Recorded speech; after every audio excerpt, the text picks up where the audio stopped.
За одоо бүгдээрээ хөнгөн ташигтгэл бодож үзцгээе. За одоо ташигтгэлээ биччихье. 3-ыг үржигдэх нь x нэмдэг нь 5 өнгөөр ялгаа биччихье. 5 тэнцүү 17. Үүнийг бодцгоё. Энэ ташигтгэл нь урдынхаасаа юу нөрвэ гэвэл 3x дээр 5-ыг нэмсэн байна. Урд нь ганцхан 3x тэнцүү 17 гэд хоёр талыг хувааж олдог байсан. Одоо нэмсэн там маань арай өөр бодогдно. За одоо үнийгээ бодохын тулд маш сайн задлж илүү ойлгомжтой аргаар бичье.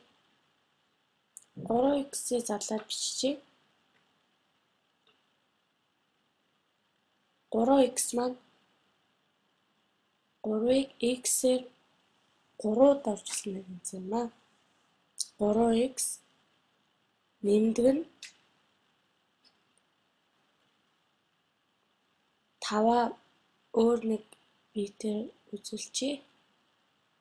Ингээ 3x дээр нэмдэг нь 5 тэнцүү 17 гэж байгаа. 17-гаа мөн өөр нэгэн биетээр задлаад биччихье.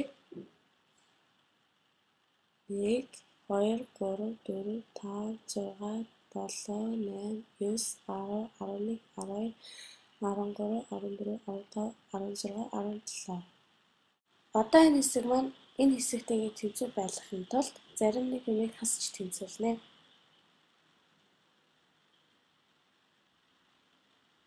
Бид яаж тэнцүүлэх вэ гэвэл хоёр талыгаа тэнцүүлжээ. Энд 3x байна. Нөгөө талд нь 17 байна. Бидэнд энэ 5 хэрэггүй боллоо. Тэгэхээр энэ 5-ыг хасчихнаа. 1 2 3 4 ингээд хасчлаа. Одоо зүүн талаасаа 5-ыг хассан юм чинь баруун талынхаа 17-оос 5-ыг хасчаа.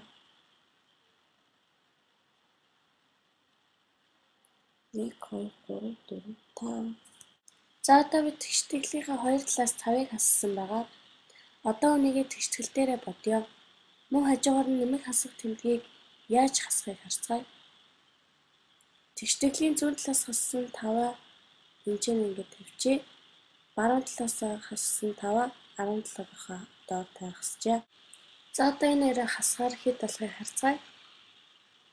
Нэмэх 5-аас хасах 5-ыг хасгаар энэ хоёр манд хураагдаад доошоо 3x манд ангаараа бууж ирнэ. 3x манд ангаараа бууж ирэх ёстой. Хассан 5-аа мэдээж бичихгүй. Тэнцүүгийн ард 17-оос хасах 5-ыг хасъя. Манай 3x маань энэ дээ. Одоо энэ хоёрыг хасгаад 17-оос хасдаг нь 5 мэдээж 12 боллоо. 12.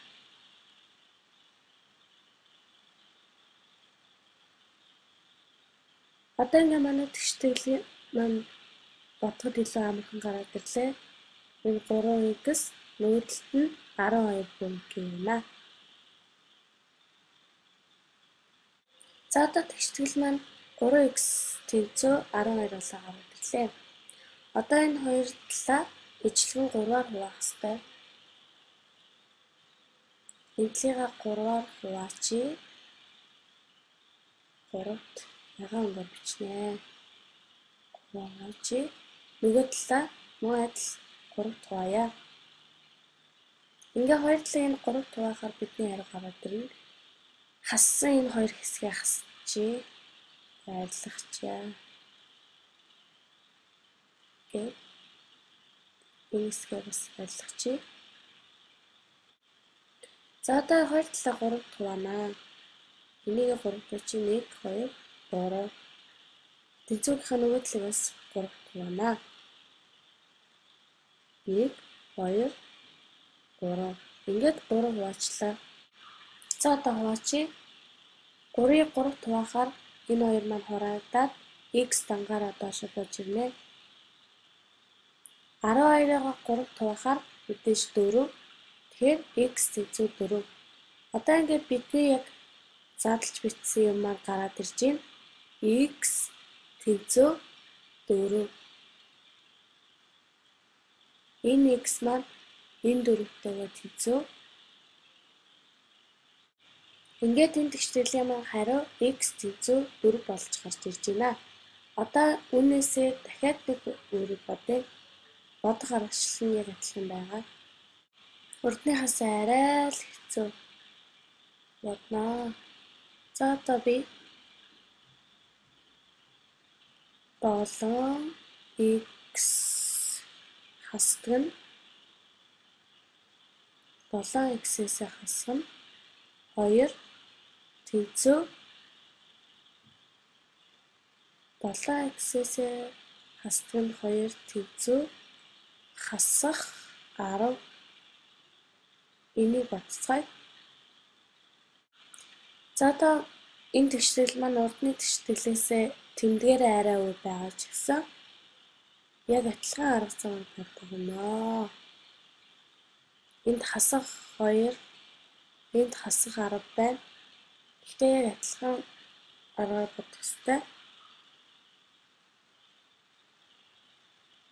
Энээс нэмэх 2-ыг хасъя. Мөн нөгөө талынхаасаа муу адилхан хасах ёстой. За одоо энэ хоёрыг хасахаар хэд болгохыг харцгаая. 7x-ээ бичээд хасах 2-оос нэмэх 2-ыг хасгаар тэг гарна. Тэгэхээр энийгээ бичихгүй аргачих. Тэнцүү хасах 10-аас нэмэх 2-ыг хасъя. Үүнийг яаж хасах вэ? Нэг аргаар бодъё. Шугамн тэгштэглээ. Үгүй. Тоон шулууны ашиглаж бодъё. Гээд хасах 10, хасах 9, хасах 8, хасах 7, хасах 6. Энэ одоо цаашаа бичих талбай байх болохоор ингэ хасчихъя. Тэгэхээр 2-ыг хасгаар хасах 8 дээр ирж байна. Тоон шулууны арга нэмэх хасах үйлдэлийг бодоход үнэхээр амархан байдаг.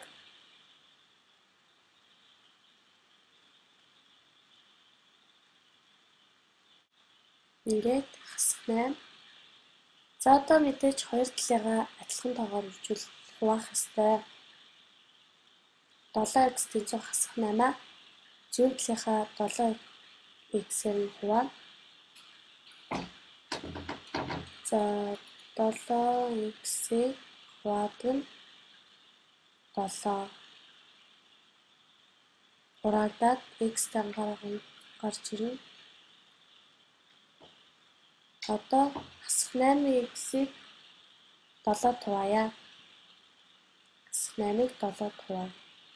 X дангаар гарч ирээд 7-ны хасах 8 гэж бичиж болно. Мөн өөр аргаарч бодож болно. 7-ны хасах 8 нөгөө талаараа хасах 1 бүхэл 7-ны 8. Ийхүү манай тэгштгэл бодогдсон.